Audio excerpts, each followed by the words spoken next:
But some people without brains do an awful lot of talking. My physical as well as my mental fitness. And I want to see these beautiful young ladies. I want to see them dancing when they're 4 years older, too. I'm looking forward to this, man. You walk behind me in a debate. Come here, man.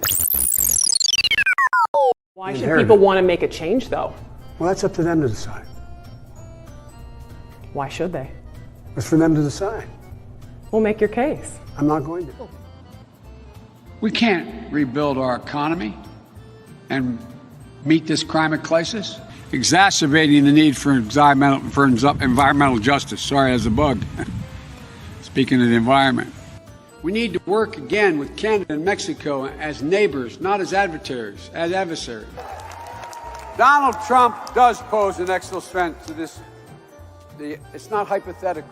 There's things that are worth dealing with China tough on. That makes it far more durable, reliable, and powerful. And partnerships built on coercion. Because if you could take care, if you were a quartermaster, you can sure in hell take care of running a department store thing, where in the second floor of the ladies department or whatever, you know what I mean? And what makes his wild claims and hopes, he now hopes we don't notice what he said or won't remember. And when he does follow through or doesn't do, would follow through the exact opposite. 1.2 billion.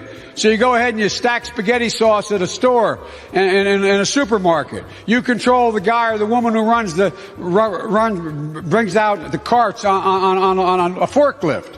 What happened? The way China will respond is when we gather the rest of the world that in fact believes in open trade and making sure that we're in a position that the world that we deal with WHO the right way. That in fact that's when things began to change. I looked at it anyway. That's what I think my plan. I know what my plan does. I mean. No, but I mean, it's not about, I know you're supporting by saying booing, but look, here's the deal.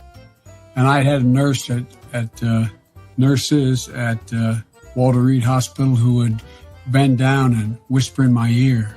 Wow. And go home and get me pillows. They would make sure they'd actually, probably nothing ever taught in, you can't do it in the COVID time, but they'd actually breathe in my nostrils to make me move, to get me moving. So you don't make somebody else sick. I want to sick. What's with this guy? Well, the only thing we can do about it is be prepared. We have a whole group of lawyers who are going out to every voter registration physician in the states, the secretaries of state, making sure that they, in fact, have a game plan as to how they're going to allow the voting to take place. But in the 2020 census, which is now 2 censuses ago, soon to be, estimated that 200 million people have died, probably by the time I finish this talk. Unnecessarily, now we have over 120 million dead from COVID. That's why I made it a priority my entire career to work closely with you. From the time I got to the Senate 180 years ago, as well as my tenure as vice president. 1787, the United States Constitution.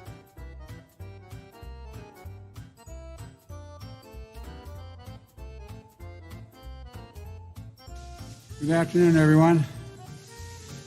Welcome to Kingswood Community Center. Actually, that's the one down I used to work. It's a joke. You know where we were. Anyway, and welcome to the nation's Constitution Center. I had the great privilege of being the guest leader of this outfit for a year. It's an appropriate place to make the speech I'm about to make. Great. God, love it. How are you? Hey, everyone. I'm Jill Biden's husband. But the truth is, she's the strongest person I know. She's a backbone like a ramrod. That's the kind of first lady this Jill Biden will be. God love you.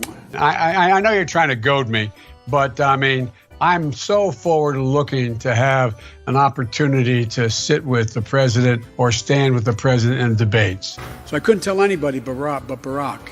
Don't have here in Miami, in Florida. You don't have it here, and that is if you keep.